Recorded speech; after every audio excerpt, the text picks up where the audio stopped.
നമ്മളെ നാട്ടിൽ നിന്ന് ഡെയിലി മന്തിയും ബിരിയാണിയും എല്ലാം കഴിച്ച് മടുത്ത് വന്നതാണ്. അനിയൻ്റെ കല്യാണമൊക്കെ ആയിട്ട് എന്നും സൽക്കാരങ്ങളായിരുന്നു ഈ 4-5 ദിവസമായിട്ട് കല്യാണം കഴിഞ്ഞതിന് ശേഷം. അപ്പോൾ ഇന്ന് നമുക്ക് എന്താ കഴിക്കാൻ പോകുന്നത് ചോദിച്ചു നോക്കാം. നാട്ടിൽ നിന്ന് എന്തായാലും മന്തിയും ബിരിയാണിയും കഴിച്ചൊന്നാണല്ലോ. ഒമാനിലെത്തിയിട്ട് നമുക്ക് എന്താണ് കഴിക്കാൻ പോകേണ്ടത് നോക്കാം. അസുവിന് എന്താ കഴിക്കണ്ടേ?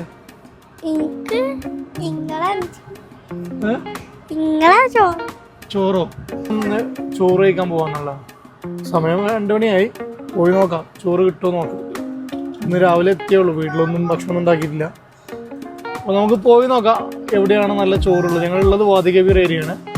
ഗൂഗിളിൽ പോയിട്ട് നല്ല ചോറുള്ള ഏരിയ എവിടെ നോക്കിയിട്ട് പോകും. അങ്ങനെ ഞങ്ങളിപ്പോൾ ചൂസ് ചെയ്തിട്ടുള്ള ഹോട്ടൽ എന്ന് പറഞ്ഞാൽ ഫവാനാണ്. ഫവാൻ റെസ്റ്റോറൻറ്റ് റൂബിയാണ്. പല തവണ കഴിക്കാറുണ്ട്. ഒന്ന് ഞങ്ങൾ അവിടുത്തെ ബിരിയാണി കഴിക്കാറുണ്ട്. ഞങ്ങൾക്ക് അവിടുത്തെ ബിരിയാണി ഇഷ്ടം. പക്ഷെ നമുക്കിന്ന് ഊണായതുകൊണ്ട് നമുക്കിന്ന് ഊണ് കഴിക്കാൻ പോവാം. ഓക്കെ, ഫവാനിൽ നമുക്ക് നാടൻ ഊണ് വായിലുണ്ട്. അപ്പോൾ അതന്നെ ട്രൈ ചെയ്യാം. ഊണില്ലേ?